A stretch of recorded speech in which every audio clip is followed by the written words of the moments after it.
नमस्कार मित्रों, आप सभी का स्वागत है CY एस्ट्रोलॉजर में। आज की इस वीडियो में हम बात करेंगे वृषभ लगन के जो जातक हैं उन लोगों के लिए नवम घर में राहु का क्या परिणाम होगा।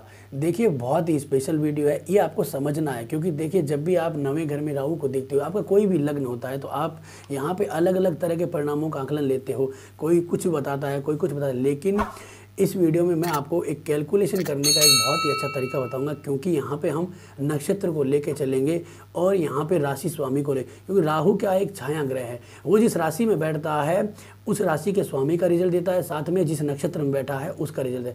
राहु यहाँ पे जो है वृषभ लगन के लिए राहु नवें घर में मकर राशि में आएगा, यानी कि मकर राशि के जो मालिक है वो शनि है। तो राहु यहाँ पे योग कारक हो जाता है, क्योंकि शनि की राशि में राहु अच्छा परिणाम देता है, क्योंकि शनि उसके गुरु भी हैं और मित्र भी हैं। दूसरा यहाँ पे क्या है कि आपका जो शुक्र है, लग्नेश जो शुक्र है, वो भी जन्म कुंडली के अंदर एक योग कारक ग्रह है, क्योंकि वो लग्नेश है और राहु उसका मित्र है। तो यहाँ पे हमारे पास दो अच्छे पॉइंट बनते हैं जो राहु को यहाँ पे मजबूत बनाते हैं। अब ये नवा घर भाग्य का है, तो राहु नवे घर में बैठता है तो भाग्य में डिले करता है, भाग्य में परेशानियाँ देता है, भाग्य में अड़चनें आती है, उच्च शिक्षा में परेशानी आती है, और आपके सेकंड मैरिज जैसे योग बन सकते हैं। आपका एक्स्ट्रा मैरिटल अफेयर हो सकता है, पिताजी से दिक्कतें आ सकती है, पिताजी को व्यापार में दिक्कतें आ सकती है।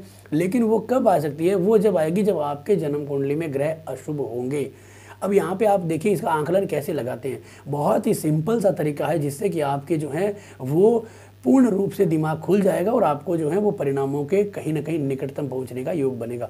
देखिए, आपको यहाँ पे ये देखना है कि राहु किस डिग्री पे। अब इस राशि के अंदर जो है वो 3 नक्षत्र चलते हैं। सबसे पहले जो नक्षत्र चलता है वो सूर्य का चलेगा, उत्तराषाढ़ नक्षत्र। उसके बाद आएगा चंद्रमा का आपका श्रावण नक्षत्र, और उसके बाद आएगा मंगल का धनिष्ठा नक्षत्र। अब यहाँ पे आपको देखना है कि अगर तीनों नक्षत्रों में से कोई भी अगर अशुभ ग्रह है, जैसे कि यहाँ पे हमने सूर्य को देखा, जैसे सबसे पहला सूर्य का नक्षत्र, सूर्य जन्म कुंडली का चतुर्तेश है। तो इसका तात्पर्य क्या है कि अगर सूर्य जन्म कुंडली में कहीं अच्छा बैठ जाता है तो आपको उच्च शिक्षा में दिक्कतें नहीं आएगी, आपको लाभ मिलेंगे। यहाँ पे दिक्कतें कहाँ आ सकती है? दिक्कतें आ सकती है आपके माता से संबंधित, जैसे कि माता का स्वास्थ्य में दिक्कत आ सकती है, या फिर जो है आप अपनी माता से दूर, मातृभूमि से दूर जाके रह सकते हो, मातृभूमि से दूर जाके पढ़ाई कर सकते हो यहाँ पे, और उससे संबंधित आय या आजीविका निकाल सकते हो। अब यहाँ पे आपको डिपेंड करता है कि अगर आपका राहु चंद्रमा के नक्षत्र में, चंद्रमा ही जन्म कुंडली का तीसरे घर का कारक है, यानी कि पराक्रम का कारक है, कम्युनिकेशन का कारक है, तो आपको यहाँ पे लाभ होता है, क्योंकि राहु कम्युनिकेशन का ही दूसरा नाम है। राहु का मतलब है बार्गेनिंग करना, तर्क वितर्क करना। ये जो आप न्यूज़ चैनलों पे जो डिबेट्स देखते हो जिनमें लोग चिल्लाते रहते हैं, लड़ते झगड़ते रहते हैं और बड़ा ही ज़बरदस्त तरीके से बहसबाजी करते हैं, तो उसका कारक है राहु। तो वो आपको यहाँ पे मजबूत करता है। हाँ, अगर यहाँ पे चंद्रमा जो मालिक है वो कहीं ना कहीं अशुभ बैठ जाए, जैसे मान लीजिए छठे घर में गया, तो फिर क्या होगा? आप थोड़ा सा तर्क वितर्क करोगे और तनाव में आ जाओगे, भयंकर डिप्रेशन में आ जाओगे, तनाव हो जाएगा आपको कि यार क्या हो गया, कैसा हो गया मेरे साथ। ये अगर चंद्रमा कहीं अशुभ जाएगा, जैसे मान लीजिए कि 7वें घर में नीच का होगा, तो क्या होगा? आपका यहाँ पे आपका जो है वो एक्स्ट्रा मैरिटल अफेयर या फिर दूसरी शादी के योग बना देगा राहु, क्योंकि नवमेश यानी कि सेकंड मैरिज। अगर ये आपका चंद्रमा कहीं ना कहीं 8वें घर में जाता है तो आपको हेल्थ से संबंधित बीमारियां देगा। आपकी सोच जो है वो हमेशा ही जल्दी लाभ कमाने की और जल्दी से जल्दी ट्रिक्स से कोई काम करने की हो जाएगी। आप जो है आलसी किस्म के हो जाओगे, भविष्य में नई नई गणनाएं करोगे जो कहीं ना सार्थक ही सिद्ध होने वाली नहीं होती है। तो इस तरह की चीज़ें कहाँ से आएगी? ये आएगी चंद्रमा के द्वारा, यानी कि चंद्रमा के नक्षत्र में अगर राहु, जैसे इस जन्म कुंडली में अगर आप देखोगे तो राहु 13.32 डिग्री श्रावण नक्षत्र में है। तो इसका तात्पर्य क्या है? श्रावण जो है वो चंद्रमा का नक्षत्र, तो वो आपके लिए अशुभ है। अब इसके बाद अगर वो मंगल के धनिष्ठा नक्षत्र में चला जाता है, तो धनिष्ठा जो नक्षत्र है उसका मालिक है मंगल। मंगल जन्म कुंडली का एक अशुभ ग्रह, क्योंकि वो सप्तमेश मार्केश है और आपका 12वें घर का द्वादशेश यानी कि वह घर का मालिक है। तो आपको यहाँ पे बहुत ज़्यादा अड़चने पैदा करें। अगर जन्म कुंडली में किसी कारणवश ये आपका मंगल जैसे इसी नवे घर में उच्च का हो जाए, तो जातक को विदेश में सेटलमेंट, इंपोर्ट एक्सपोर्ट का कारोबार और विदेश में यात्रा दे सकता है।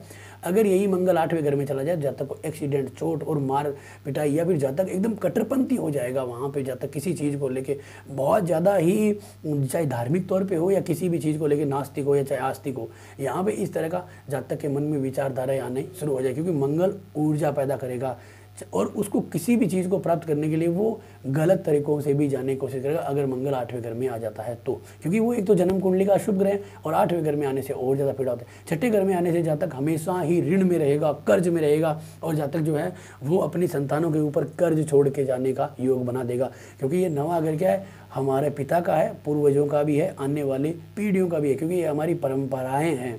तो हम अपनी परंपराओं में कर्ज दे सकते हैं, क्योंकि यहाँ पे मंगल अगर छठे घर में आ जाता है तो, बाकी मंगल अगर पंचम में जाता है तो राहु की दृष्टि के कारण मंगल यहाँ पे अच्छा परिणाम भी दे सकता है, चाहे वो जन्म कुंडली का कैसा भी हो।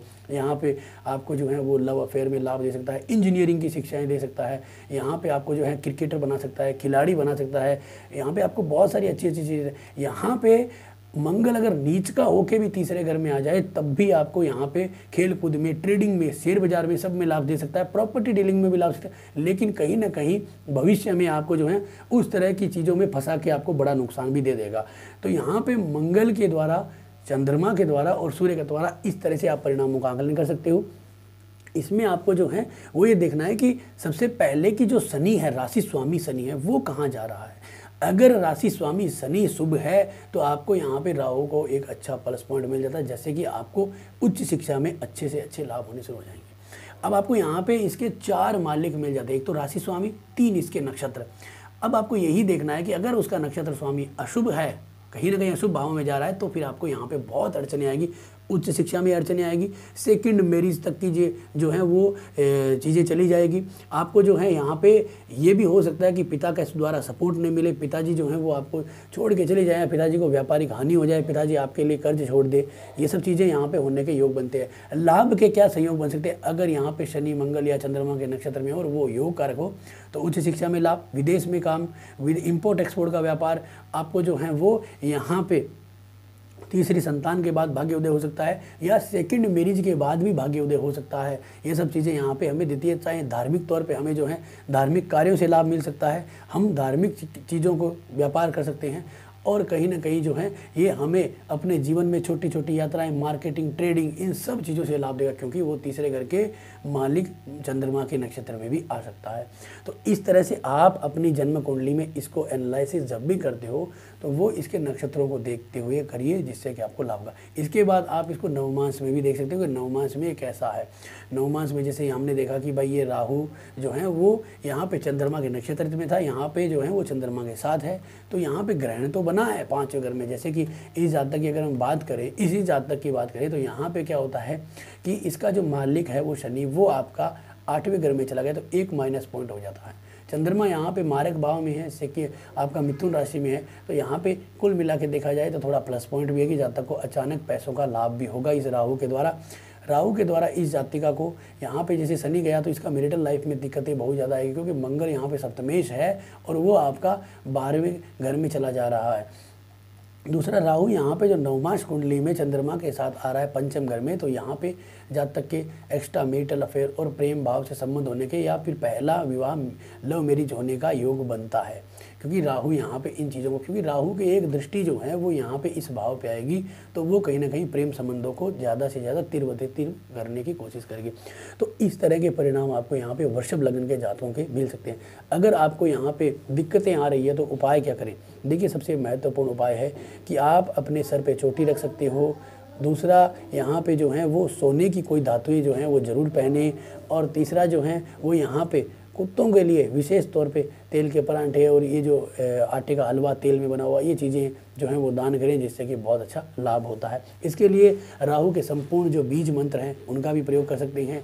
राहु के लिए एक रत्न आता है, अगर यहाँ पे शुभ परिणाम मिल रहा है तो आपके लिए इसका एक रत्न आता है, आप गोमेद, वो चांदी की अंगूठी में भी धारण कर सकते हैं, जिससे कि आपको लाभ मिल सकता है। तो ये सारी चीज़ें करने के बाद हमें राहु का लाभ मिल सकता है। राहु को मजबूत कर सकते हैं, अगर वो योग कारक है, अच्छा रिजल्ट दे रहा है। तो ऐसा कभी नहीं है कि राहु 9वें घर में अशुभ रिजल्ट देगा, वो यहाँ पे अच्छे रिजल्ट भी दे सकता है। कई बार अशुभता पे आ जाए, जैसे चंद्रमा के नक्षत्र में हो, चंद्रमा 8वें घर में चला जाए, तो जातक ऐसे सोचेगा कि यार ये चीज़ तो मुझे भविष्य में मिल ही नहीं सकती, ये चीज़ तो मेरे लिए नहीं बनी है भाई, इसके लिए तो मैं छोड़ दूँ दिमाग लगाना। तो वो कहाँ से आता है? वो आता है 9वें घर के राहु से, क्योंकि ये भाग्य भाव है, भविष्य है। तो भविष्य में जातक ऐसी गणना ही नहीं करेगा, क्योंकि उसे पता है कि मैं यहाँ नहीं पहुँच पाऊंगा, क्योंकि वो इस तरह से कैसे सोचेगा, वो इस चंद्रमा के साथ। अब ऐसे नहीं है कि जैसे हम ये सोच लें कि हम आसमान में जाके वहाँ पे रह लगेंगे, ये तर्क संगत बात नहीं है। तर्क संगत बात जैसे कि हमारी एवरेज के अनुसार, जैसे मैं हूँ, आप है, एक नॉर्मल व्यक्ति है, वो सोचता है कि भाई मेरे पास कार होगी तो मैं ले लूँगा। अब ये व्यक्ति है, उसके राहु है, और राहु अगर 8वें घर में हो, 6ठे घर में, तो ये सोचेगा यार मैं नहीं ले पाऊँगा, चाहे उसकी सैलरी चाहे 20,000 50,000 भी हो, तो भी ये डर जाएगा। क्यों? क्योंकि उस तरह के परिणाम राहु यहाँ पे उस व्यक्ति से दिलवाएगा। तो आपको यहाँ पे इसको पूर्ण रूप से देखना है। अगर राहु जिस भाव में बैठा है वहाँ पे आप सर्वाष्टक वर्ग में देखिए, अगर 24 से अधिक बिंदु है तो आपको लाभ भी रहेगा। अगर वहाँ पे कोई भी ग्रह का, शुभ ग्रहों का गोचर होगा तो वहाँ पे आपको लाभ मिलेंगे। अशुभ ग्रहों के गोचर पे आपको नुकसान भी होगा। आप अपनी कुंडली में इस तरह के एनालिसिस करके देखिएगा।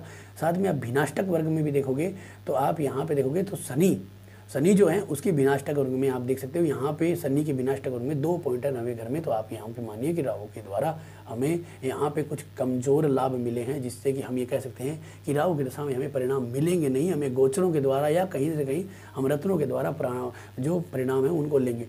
इसी जन्म कुंडली में शनि का 8वें घर में जाना अशुभता दिखाता है। चंद्रमा का सेकंड हाउस में जाना भी थोड़ा सा अशुभता है, क्योंकि वो मिथुन राशि में है, बुध की राशि में, जो यहाँ पे शुभ नहीं है। तो आप यहाँ पे इस जन्म कुंडली को इस तरह से देख सकते हो। शनि की एक दृष्टि भी है, बहुत सारी चीज़ें होती है, षडबल में भी है, और भी सारी चीज़ें हैं, उन सबको आप देख सकते हो। तो आज का ये जो वीडियो था ये वृषभ लगन में 9वें घर के राहु के लिए था। आप अपनी जन्म कुंडली में एनालिसिस करें। देखिए बहुत सारे लोग आपको जो है वो 9वें घर के परिणाम बताएंगे, लेकिन जो सटीक परिणाम आप खुद निकाल सकते हो वो इसी तरीके से निकाल सकते हो, नक्षत्रों के द्वारा। तो आज का जो वीडियो कैसा लगा ज़रूर बताएं। अच्छा लगा तो लाइक करें, शेयर करें, सब्सक्राइब करें। धन्यवाद दोस्तों।